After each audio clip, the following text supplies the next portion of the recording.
జై శ్రీరామ్. శ్రీమాత్రే నమః. శ్రీ గురుభ్యో నమః. 2025 సంవత్సరం జూన్ నెల 7వ తారీఖు నుంచి 2025 సంవత్సరం జూలై 28వ తారీఖు వరకు కూడా గోచారంలో సింహరాశిలో ఒక ప్రత్యేకాంశం చోటు చేసుకుంటుంది. ఈ ప్రత్యేకాంశం ఏంటంటే, సింహరాశిలో ఇప్పుడు నేను చెప్పిన ఈ సమయం మొత్తం కూడా మంగళ్ మరియు కేతువు వీళ్ళిద్దరూ కలిసి వాళ్ళ సంచారాన్ని సాగిస్తూ ఉన్నారు.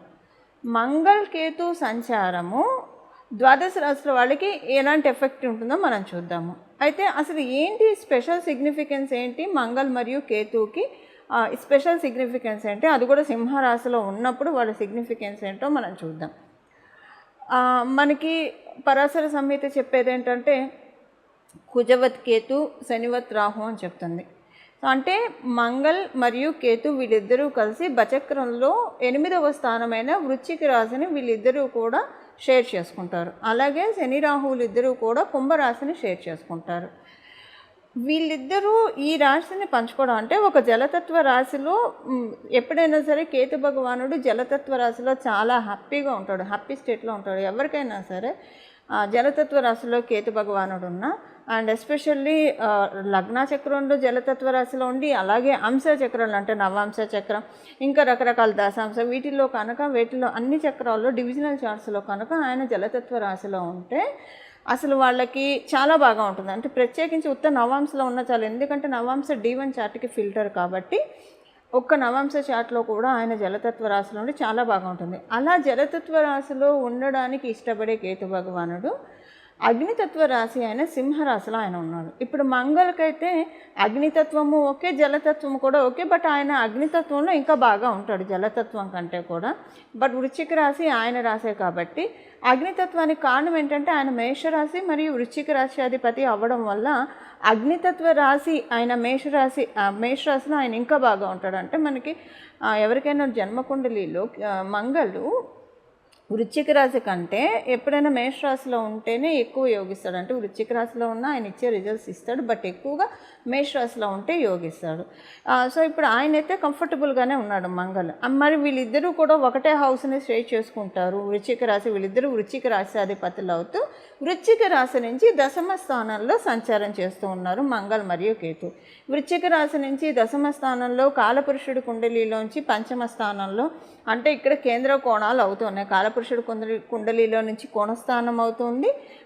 వృశ్చిక రాశి నుంచి అంటే న్యాచురల్ లాని మనం చూసుకుంటే కనుక వృశ్చిక రాశి నుంచి కేంద్ర స్థానం అవుతుంది, దశమ స్థానం.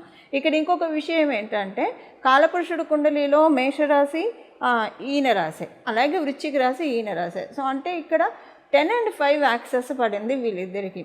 ఈ 10 and 5 అంటే దశమ స్థానము మరియు పంచమ స్థానము, ఈ రెండు యాక్సెస్లో పడడం వల్ల ద్వాదశ రాశుల వాళ్ళకి, ద్వాదశ లగ్నాల వాళ్ళకి కొంచెం ప్రత్యేకమైన ఇంపాక్ట్లు ఉంటాయి. అవేంటో మనం చూద్దాం ఇప్పుడు.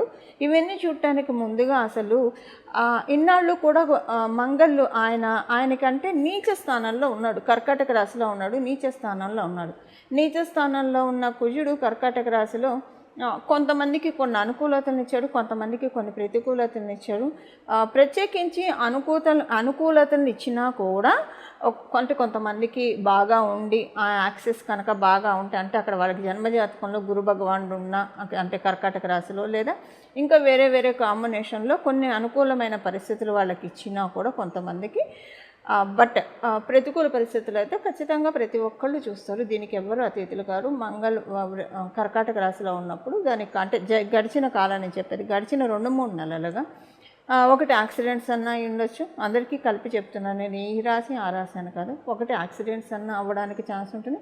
మీ అదృష్టం బాగుంటే త్రుటిలో తప్పించుకుంటారు అంతే, బట్ మేజర్ కాదు కానీ మైనర్. ఇప్పుడు అయిపోయిన దాని గురించి నేను చెప్తున్నాను. అలాగే డిస్ప్యూట్స్, మన చుట్టూ ఉన్న చుట్టుపక్కల వాళ్ళతోటి బాగా గందరగోళం. అసలు జనాలకి దూరంగా వెళ్ళిపోతే ప్రశాంతంగా ఉంటుందేమో, ఒక మునిలాగా ఒక యోగిలాగా అడవులకి వెళ్ళి తపస్సు చేసుకుంటే బాగుంటుందేమో అన్నంత సిచ్యువేషన్స్ చుట్టుపక్కల, అది బంధువులతో కావచ్చు, ఎవరితో అయినా కావచ్చు, ఇదన్నా ఉంటుంది. లేదా ఆరోగ్య సమస్యలు, అంటే ఈ మూడిట్లో ఏదో ఒకటి మంగళ అయితే ప్రతి ఒక్కళ్ళకి ఇచ్చే తీరుతారు. దీనికి ఎవరు అతీతులు కాదు. గడిచిన 3-4 నెలల సంగతి నేను చెప్తున్నాను.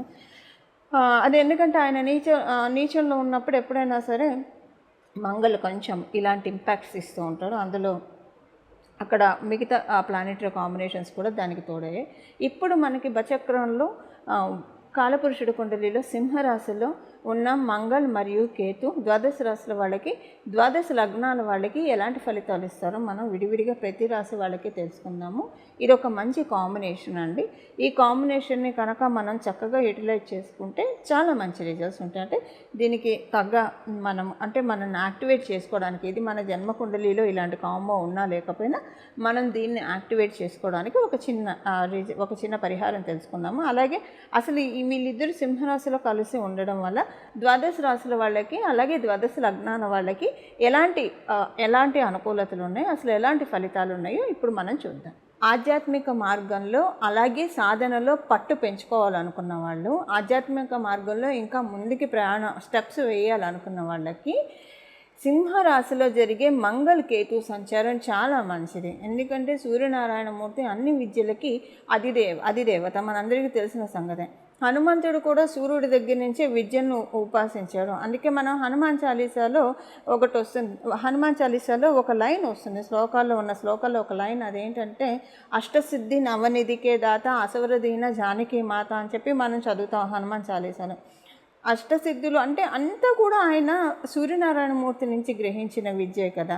సో సూర్యనారాయణమూర్తి జ్ఞానప్రదాత, ఐశ్వర్యప్రదాత, అలాగే జ్ఞానప్రదాత, ఆరోగ్యప్రదాత, అన్నీ ఆయన సూర్యనారాయణమూర్తి ఇవ్వలేనిది ఏం లేదు. అలాంటి తేజోవంతమైన రాశిలో మంగళ మరియు కేతు వాళ్ళిద్దరూ ఉండడం అనేది ఇది నిజంగా ఆధ్యాత్మిక రంగంలో సాధనలో అంతకంతకు ఎదగాలనుకున్న వాళ్ళకి ఇది చాలా మంచి గోచారం, మంచి ట్రాన్సిట్ అని చెప్పాలి. దానికి కారణం ఏంటంటే అగ్నిస్థానము. మనకి బచక్రంలో ఇది అగ్నిస్థానము. అగ్నిస్థానాలు ఎప్పుడైనా సరే ధర్మ త్రికోణాలు. మనకి 159 అంటే మేషరాశి, కాలపురుషుడు కుండలి, మేషరాశి, సింహరాశి, అలాగే ధనురాశి, ఇవి అగ్నిస్థానాలు, ఇవి ధర్మస్థానాలు అని చెప్తుంది. సో ధర్మస్థానాలు, అర్ధస్థానాలు, కామస్థానాలు, మోక్షస్థానాలు అని ఇలా ఉంటాయి. ఇప్పుడు మనకి కావాల్సింది, ఇప్పుడు వీళ్ళు గోచారంలో సింహరాశిలో ఉన్నారు కాబట్టి అగ్నిస్థానం కాబట్టి ఇక్కడ మనందరికీ కూడా ఆధ్యాత్మికంగా ఇంకా ఇంతింటే వటుడింతే అన్నట్టు మనం ఇంకా ముందుకు వెళ్ళి పెరగడానికి, అంటే గృహస్థాశ్రమ జీవితంలో మన పనులు మనం చేసుకుంటూ, నిత్య దైనందిన జీవితంలో మన పనులు మనం చేసుకుంటూ భగవంతుడితోటి కనెక్ట్ అయ్యి ఉండడానికి, ఎలాగైతే సతీ సక్కుబాయి కావచ్చు, ఇలా కొంతమంది మన ముందే ఎంతోమంది వాగ్గేయకారులు కావచ్చు, వీళ్ళందరూ కూడా భగవద్ ఉపాసనతోటి వాళ్ళ జీవితాన్ని వాళ్ళు ధన్యం చేసుకున్నారు. అలాగ వెళ్ళాలనుకున్న వాళ్ళకి కనీసం ఈ జన్మ తొలి స్టెప్ చేసుకోవడానికి ఇది చాలా ఉత్తమమైన ట్రాన్సిట్. మిథున రాశి మిథున లగ్నంలో పుట్టిన వాళ్ళకి మంగళ మరియు కేతు యొక్క సంచారం యొక్క ఫలితాలు మీకు తృతీయ స్థానంలో జరుగుతుంది. చాలా కంఫర్టబుల్గా, చాలా హాయిగా, అంటే సౌకర్యవంతంగా ఉన్న ప్రదేశంలో మంగళ ఉన్నారు మీ రాశి వాళ్ళకైతే. కేతువు భగవానుడు అయితే పూర్తిగా లేడు, కానీ అసలు మంగళ అయితే బాగా ఉన్నారు. మీకు ఇక్కడ ఏంటంటే వాస్తు దోషాలు ఏమైనా ఉంటే మీ ఇంట్లో అవన్నీ రెక్టిఫై చేసుకోమని కొన్ని ఇండికేషన్స్ వీళ్ళిద్దరి ద్వారా వస్తాయి. మీకు వాస్తు దోషాల వల్ల కొన్ని పనులు ఆగిపోతున్నాయి అన్న విషయం మీకు తెలుస్తుంది. వాస్తు దోషాలు అంటే ఏంటి? ఏదన్నా ఇంట్లో ఉన్న నెగిటివ్ ఎనర్జీ కావచ్చు, ఇంట్లో ఏదైనా క్రాక్స్ వస్తే కావచ్చు, లేదా ఏదో ఒక రకంగా మీకు అది వాళ్ళే మీకు తెలియజేస్తారు. మీ మైండ్కి టక్కన ఒక ఆలోచన వస్తుంది. సపోజ్ ఏమన్నా డోర్స్ రిపేర్ రావడానికి అవకాశం ఉంటుంది.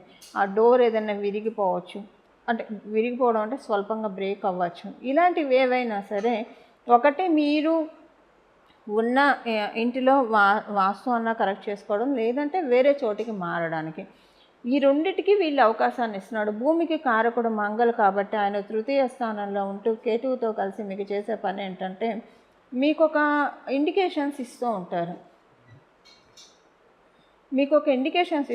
మీకు ఏ స్థలం అయితే బాగుంటుంది అనేది. దీన్ని ఒడిసి పట్టుకోవడానికి మీరు ప్రయత్నించండి. ఒక ఇంటి విషయం అనే కాదు, ఆఫీస్లో కావచ్చు, లేదా వ్యాపార స్థలంలో కావచ్చు, ఏదో ఒక రకంగా వాస్తుకు సంబంధించిన ఇండికేషన్స్ వస్తాయంటే, ఏదైనా ఇప్పుడు ఆఫీస్ అంటే మీ చేతుల్లో ఉండదు, కానీ మీ చేతిలో లేకపోయినా ఏదో ఒక మార్పులు చేర్పులు అయితే మీ హైయర్ అఫీషియల్స్ చేస్తారు. వాళ్ళ సీటునన్నా మార్చుకుంటారు డెఫినెట్గా. వాళ్ళున్న ప్రదేశాన్ని మార్చుకొని వేరే ప్రదేశంలో పెట్టుకుంటారు. లేదా ఏదో ఒక చేంజెస్ అయితే మీరు చూస్తారండి. ఇలా రకరకాలుగా ఉంటుంది ఉద్యోగస్తులకి. వ్యాపారస్తులకైతే మీరున్న వ్యాపార స్థలానికి ఎవరో ఒకళ్ళు అనుకోకుండా రావడము, వాళ్ళు చెప్పడం, అరే ఏంటి ఇది ఇలా ఉంది, ఇది ఇక్కడ ఉండకూడదు కదా, లేదంటే ఇదేంటి ఇలా ఉంది, ఇలాగ మీకు ఏదైతే మీకు ఇబ్బంది కలిగే విధంగా ఉందో దాన్ని కరెక్ట్ చేస్తారు. అంటే అది వాస్తు పండితులు వచ్చినా కావచ్చు, జ్యోతిష పండితులు వచ్చినా కావచ్చు. అంటే ఇదేదో మీరు ఇన్వైట్ చేయరు, అనుకోకుండా వాళ్ళే వస్తారు. ఎప్పుడైనా సరే మనం పిలిస్తే వచ్చి చెప్పేదానికంటే అనుకోకుండా వచ్చి చెప్పేవాళ్ళ అంటే అది దైవ ప్రసాదాలుగా భావించాలి. వ్యాపారస్తులు అయితే మటుకు ఇలా ఎవరో ఒకళ్ళు వచ్చి ఏదో ఒకటి డెఫినెట్గా చెప్తారు. ఇప్పుడు నేను చెప్పిన ఈ టైం ఫ్రేమ్ లోపల వాటికి తగ్గట్టు ఇదంతా అయ్యే పని కాదు అని పక్కన పెట్టకుండా అది భగవంతుడు వచ్చి మీకు చెప్తున్నట్టు మీరు భావించాలి. ఇక్కడ భగవంతుడు ఎవరంటే మంగళ మరియు కేతు, వాళ్ళిద్దరూ కూడా మిమ్మల్ని చక్కని దారిలోకి, చక్కని పాతులోకి తీసుకెళ్ళాలి అనుకుంటున్నారు. కాబట్టి ఇలాంటి సిచ్యువేషన్స్ ఇలాంటివి వస్తాయి వ్యాపారస్తులను. ఇంట్లో కూడా మేబీ ఇలా జరగడానికి అవకాశం ఉంటుంది. ఎవరైనా వచ్చి చెప్పచ్చు. లేదా మీది ఇల్లు వ్యాపారం ఒకటే అయితే ఇంకా డెఫినెట్గా ఇంటికి వచ్చిన వాళ్ళు చెప్తారు. ఇంక ఇల్లే వ్యాపారం స్థలం అయితే కనుక చెప్తారు, ఇది ఇలా ఉండకూడదు, ఇది ఇలా ఉండకూడదు అని చెప్పి. మీకు ఆల్రెడీ అనిపిస్తూ ఉంటుంది, అసలు వాళ్ళు చెప్పేదాకా కాదు, ఇదేదో తేడా కొడుతుంది అని మీకే అనిపిస్తుంటుంది. ఇంక ఇదేంటంటే ఒక పండితులు వచ్చి చెప్పినప్పుడు అది ఐఎస్ఏ స్టాంప్ అవుతుంది, చూసారా, అలా ఉంటుంది. సో దానికి తగ్గట్టు మీరు క్విక్గా డెసిషన్ తీసుకుంటారు. ఎందుకంటే ఇక్కడ ఉన్నది థర్డ్ హౌస్లో మంగళ కాబట్టి వద్దు ఇది అని వాయువేగంతో మీకు మార్పులు చేపిస్తాడు. అది మీరు ఉన్న స్థలం నుంచి వేరే స్థలంకి వెళ్తారా, లేదా ఉన్న స్థలంలో మీకు ఫెచ్చింగా లేదా అనేది అక్కడ మీ జన్మ జాతకాన్ని బట్టి ఆధారపడి ఉంటుంది. మీకు ఉన్న స్థానంలో కూడా మార్పులు చేర్పులు చేసుకోవడమా, ఇలా ఏదో ఒకటి జరుగుతుంది. ఇది మీకు మంగళ మరియు కేతు వీళ్ళిద్దరూ కలిసి ఇస్తున్న ఫలితాలు. మీకు మీ తండ్రి గారితోటి లేదా మీరు ఉద్యోగస్తులైతే మీ పై అధికారులతోటి కొంత విభేదాలు, భేదాభిప్రాయాలు వస్తాయి, పడసూపుతాయి. కొంత మీరు ఈ సమయంలో సంయమనం పాటించాలి. ఈజీగా ట్రిగర్ అయిపోతారు. ఎవరి విషయంలో ఎక్కువగా ట్రిగర్ అవుతారు? మీకు తండ్రి సమానమైన వాళ్ళు లేదా మీ పై అధికారులు, వీళ్ళు ఉద్యోగస్తులైతే. ఇదే వ్యాపారస్తులైతే కనుక ఎప్పుడైనా మీ దగ్గర వచ్చి లావాదేవీలు చేసే వాళ్ళలో బాగా పెద్ద తలకాయలు ఎవరైనా ఉంటే వాళ్ళతోటి భేదాభిప్రాయాలు రావడానికి ఛాన్స్ ఉంది. ఇది ఎక్కువగా పెరగనీయకుండా ఎక్కడిదక్కడ కట్ చేసుకోవడానికి ప్రయత్నించండి. అదే మీకు శ్రీరామ రక్ష. ఈ సమయంలో మీరు కనుక అంటే మీకు తెలియకుండానే అది పెరిగిపోతుంది, చిలికి గాలివాన అయిపోతుంది. మీకు తెలియకుండానే తర్వాత మీరు అనుకుంటారు, ఫస్ట్లోనే ఒక సారీ చెప్తే కావచ్చు, లేదా కొంచెం మామూలుగా మాట్లాడితే సంయమనం పాటించి ఒక సంధి ప్రయత్నంగా, రాజీ ప్రయత్నంగా మాట్లాడితే ఆగిపోయేది. అప్పుడు నేను అలా చేయకపోవడం వల్ల ఇంత దాకా తెచ్చుకున్నానా అని మీకు మీరే అంటే బాధపడే, గిల్టీ ఫీల్ అయ్యే ఫ్యాక్టర్ ఉంటుంది.